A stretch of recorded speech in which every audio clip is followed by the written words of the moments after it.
alert hit my phone while I was sitting at my desk, and the preview image showed my father standing straight in the living room, looking directly into the camera with a calm smile. I replayed the clip 3 times, zooming in to make sure it wasn't a glitch, because he had not stood up on his own for weeks. The timestamp said the movement had been detected seconds ago, long after I had left the house. I grabbed my keys and left work without explaining.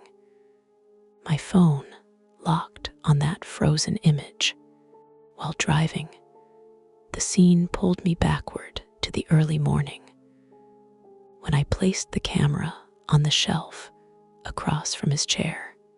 He had been ill for months, growing weaker each day, barely able to lift his head by himself. I installed the camera because I hated leaving him alone, not because I expected anything unusual. I tested the angle, waved at the lens, and watched myself on my phone to be sure it worked. My father sat covered with a blanket, eyes closed, breathing shallow but steady. I placed his medication on the table and checked his pulse like I did every morning. It was slow but present, and I told myself I would be back before sunset. I locked the door, turned the key twice, and left the house silent behind me. At work, I checked the camera feed repeatedly, seeing nothing but the same still room. Hours passed without any alerts, and I began to relax slightly. Then the notification appeared without warning. The clip showed my father uncovered, standing exactly where he used to stand years ago before he got sick. His posture was straight, his head lifted, his eyes open and focused. The smile did not look weak or confused.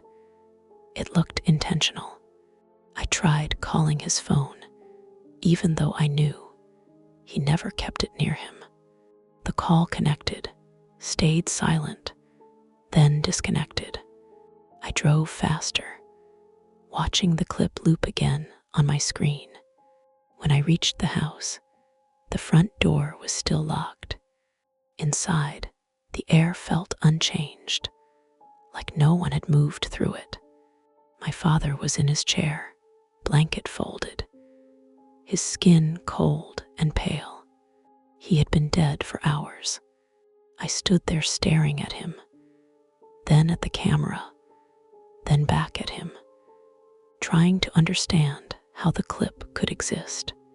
The chair had not been moved, and there were no marks on the floor.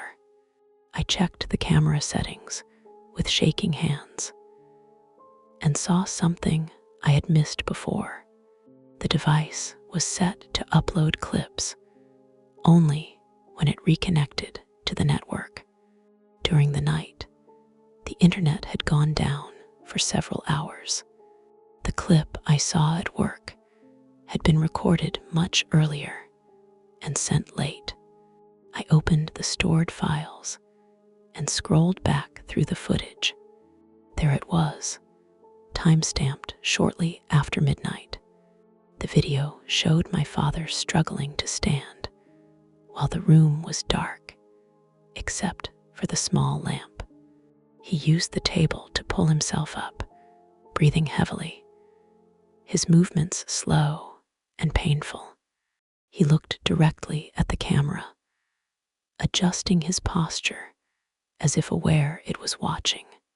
He forced a smile that lasted only a second before his face tightened. Then he reached toward the camera, not touching it, just standing close enough to fill the frame. His knees buckled, and he fell out of view.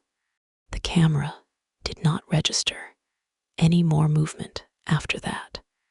I rewound it several times, watching the same sequence, knowing exactly what it meant. He had stood alone in pain after I left. He had made the effort to face the camera. He had smiled for me. He collapsed moments later and never moved again. The alert I received was not a warning. It was a delayed goodbye. I realized that while I was sitting safely at work, he had been dying on the floor beneath the camera. I had watched the wrong moment. The image that sent me running was not happening then. It had already ended. The house had not changed because nothing had happened after that night. I checked the time again and again, hoping to find an error. There was none. The last movement was the last moment he was alive. I sat on the floor beside him until night fell, replaying the clip without sound. The smile became unbearable because I understood its purpose. He wanted me to see him standing one last time. I arranged everything quietly and stayed in the house that night, unable to leave. The camera remained on the shelf, its small light steady and indifferent. Every time I looked at it, I remembered that I trusted it more than my presence. I had chosen to leave, believing technology would replace me for a few hours.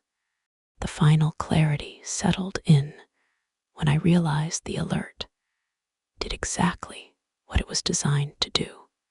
It showed me movement, not life. It showed me an image, not timing. The truth was simple and irreversible. My father did stand in front of the camera. He did smile. He did fall. And I was not there because I chose to go to work instead of staying. The horror was not that I saw him alive when he was not. The horror was that I saw him too late and mistook the order of events. I cleaned the house, packed my things, and removed the camera from the shelf. Before turning it off, I watched the last clip one final time. I did not cry or look away. I needed to see it clearly and remember it accurately.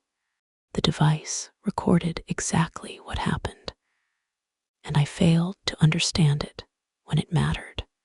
I left the house knowing there was no mystery left to solve, only a sequence of moments that could not be changed.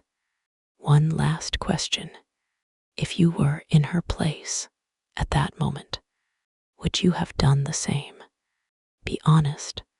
What does her choice deserve out of 10?